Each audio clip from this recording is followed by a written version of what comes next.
Hey guys, it's Lori with a voice in the dark. Um, I am going to ask you a few things. First, well, yeah, I'm going to ask you a few things in a little bit, so just be patient. What if I told you that just like Buddha and Jesus and all the great, wonderful masters that walked the earth were right, and that it wasn't them that you were meant to worship, you were meant to use them as an example and follow their lead. You are them, just raw and vulnerable. You've been through hell and back, most of you. But that's okay, because that's how we learn. That's how we learn to understand life and build discernment and to understand that life is chaos and calm. Life is dark and light. And we each have dark and light within us. And that it's okay. It's not okay to abuse people. It is not okay to interfere with another person's life path. That is wrong. Magic was never meant to be used against people. And believe it or not, we all do it almost every day when we negatively talk about another. And because spelling is spell work, it is speaking is the spell work. And there's other deeper types of magic and all that. But it's not meant for personal gain. Now, it is okay to use it if you're in a bind and you're asking the universe, to help out. And, the whole reason behind a spell is to give you your ability to focus on one thing with intention, and when your faith isn't as strong as your belief in power of three.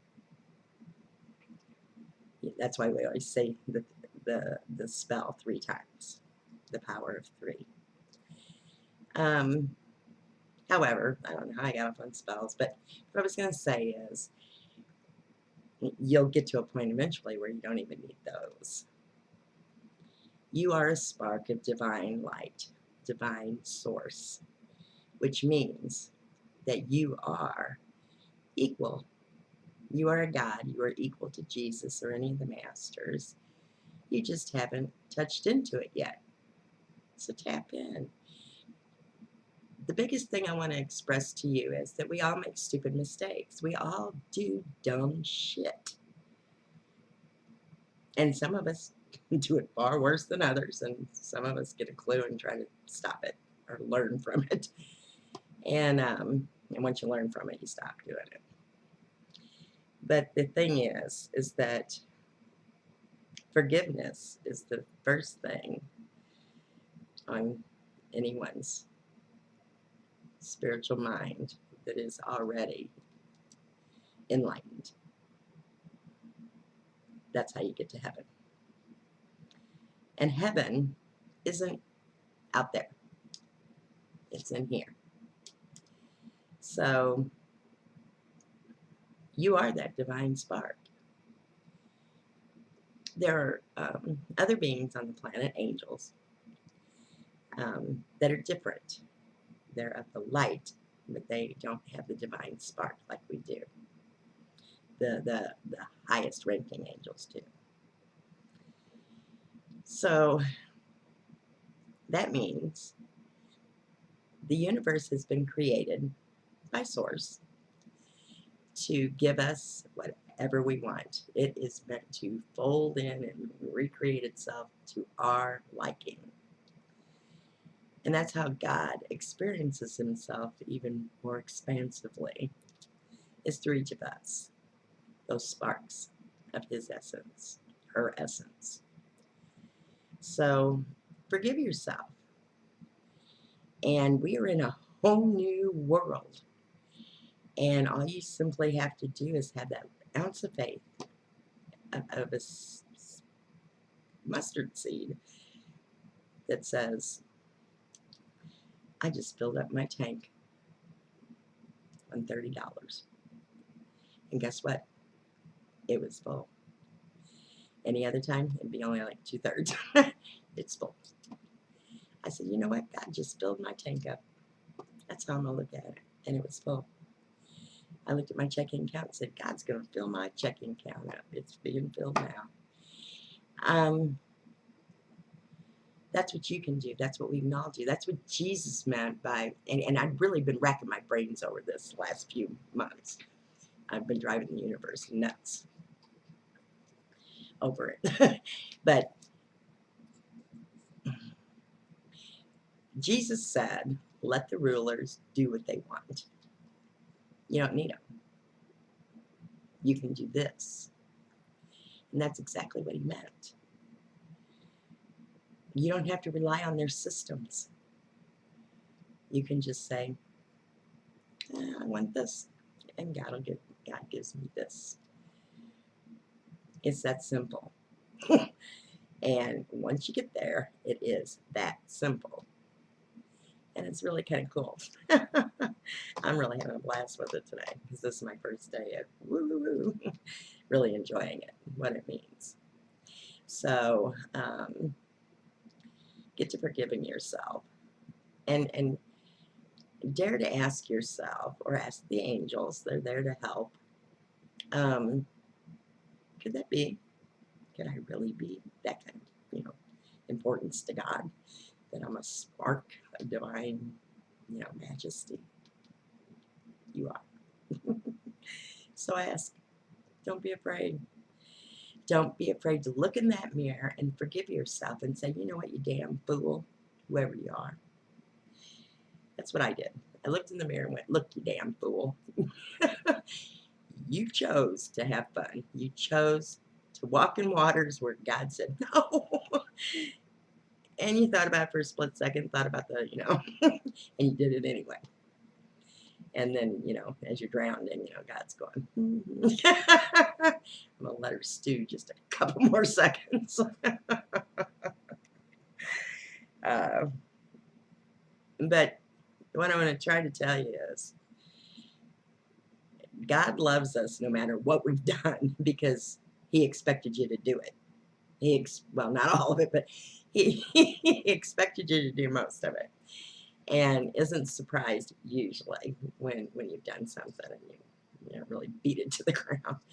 And so forgive yourself because God forgives you. I was upset at one point because I couldn't understand from many lifetimes ago.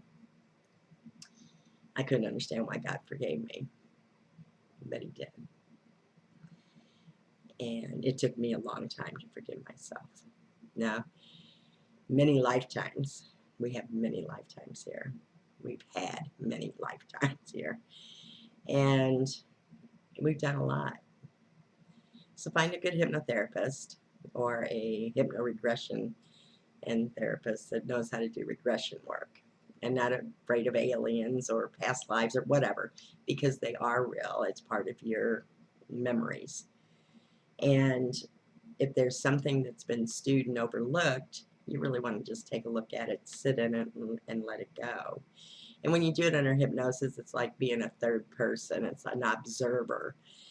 And so you'll understand where the pain came from, but it won't hurt anymore. And you can release that cycle you keep going through.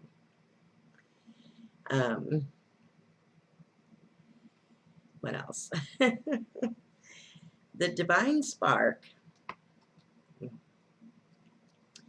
When Jesus said you can't enter the kingdom of heaven unless you are like a child. He didn't say through him, he said as him. Not through him, as him. And this is something really big because so many people think that they're just going to die and go to heaven. Well, that doesn't happen. You get recycled and come back here. You want to come back here? There's a lot more waiting for us out there. Now, we're all going to 5D, and which brings us closer in our energy fields. They're supposed to wipe out all our karmas. That'd be great. But between now and then, if you're having problems, it's about forgiving yourself, loving yourself so much that the world understands how to love you. And if they don't, you don't care. You just keep going. People often ask me, how do you do this? How do you do this? How do you keep going? How do you just, everything you've been through? Well, you know, I like being a good person. I love God. But the biggest thing, I think, is that I took personal responsibility for the choices I made. And I never allowed myself to be jealous or envious of people with money or this or that. What I didn't like, it had nothing to do with hating rich people, wealthy people. It had to do with hating assholes. And there's a lot of assholes that make money, that do a lot of crappy shit away from their families or behind closed doors. But there was a reason I had attitude, because I'd met a lot of them. And so anyway, I don't know why the hell I thought I had to say that, but that's why I put it out there. The thing is that there's going to be assholes out there. Just put them in the A file, you know, asshole. And walk away. You know, just ignore them. Don't ever take anything they say personal. Because if they don't get what they want, when they want it, and blah, blah, blah, blah, blah, then they're just assholes. They're like little spoiled kids that never grew up because nobody spanked their ass. Instead, there was probably abuse. But it's not an excuse for them. There is no excuse for those kind of behaviors when you become an adult. And the biggest thing is, for anyone to learn, is that their opinion has no value upon you. I don't care what you've done. I don't care how you've lived. As long as you learn to forgive yourself and love yourself and treat yourself better and walk straighter with your shoulders back and your head held high. Not in an arrogant form, in a joyful form. And, but I took personal responsibility. That's what you'll have to do to get healthier. And it doesn't mean that you wrote the whole process. It means you allowed yourself, this has nothing to do with children, as an adult. And as an adult, you have to know that you couldn't help anything that happened to you when you were a child. But as an adult, you have the responsibility to walk yourself through it and release it, so it doesn't own you anymore. It doesn't change you anymore. It doesn't keep you from your internal light, your spark, your creativity. I waited till I was in my 60s to finally start healing from my childhood on. And I gave the universe hell as I went through it, because I'm stubborn. I'm a Scorpio. And I didn't want to feel the pain. I had 2 archangels. Take your life! Michael's the only one that yells at me. And because he loves me the most. He's always been there for me. And the thing is that once I allowed myself to feel it, and it hurt, I don't cry when I'm upset and hurt. Not very seldom. Sometimes when I'm frightened and I have somebody that's comforting me. But when you're in a room full of angels, you're kind of like, yeah, you know. But anyway, learn to let the anger out in a safe way. I like screaming in a pillow or in the car, parked somewhere where nobody can see me, and I roll up the window. You know? And every now and then I do it here in the house, and I yell at God because He's got big enough shoulders to take it. And then, of course, I got to apologize and everything. It's not God's fault. And, but the thing is that you are a divine spark. That's the only truth you need to understand. You are a divine spark. And with this knowledge and the healing, what would you want to co-create with God? What kind of world for you? What kind of creativity? What kind of scope of learning would you throw yourself into? What would you want to give to the universe that was just from you? That's where we're at. So get there as fast as you can, because it's going to be cool. And you got to trust. We're going into some dark days coming. You're going to have to trust something. So you need to trust that which is greater than you. And that is the universe. That is Source. The Goddess Mother is here. She's wonderful. Unconditional love. She is holding the love and light here now. And she's ever hopeful. And she has faith in her sparks of life out there, that they will believe in themselves again, that they will see themselves again as they really are. Beautiful, beautiful sparks of light. Beautiful, I call them balls of gold light. And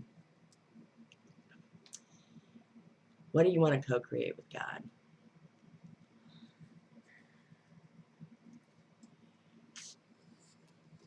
What is it you want to offer the world?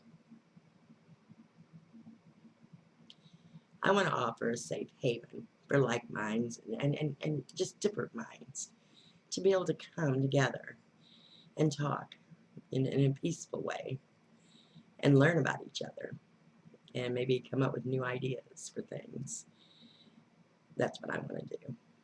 That's my intention. I'm hoping to have it. I believe I will.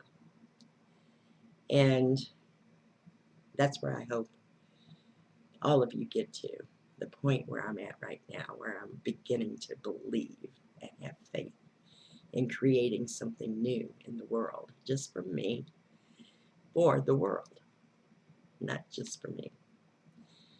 And so when Jesus said, be of service to humanity, that's what he meant. And to be a childlike mind, which means you have to bring your wonder back and your awe at everything, and realize that when you split a piece of wood or lift a rock, God's there. Jesus, however you want to call it. But so are you. That's the point we're trying to get to your lovely, beautiful minds right now. Allow the wisdom of your soul to teach your ego, not a lesson, to teach your ego how to trust again, how to love again, and how to have that wonder, and to let your ego know that you love it so much for taking such good care of you during your darkest days. I love you. Have a good night. And welcome to the new world. Talk to you later. Lori out.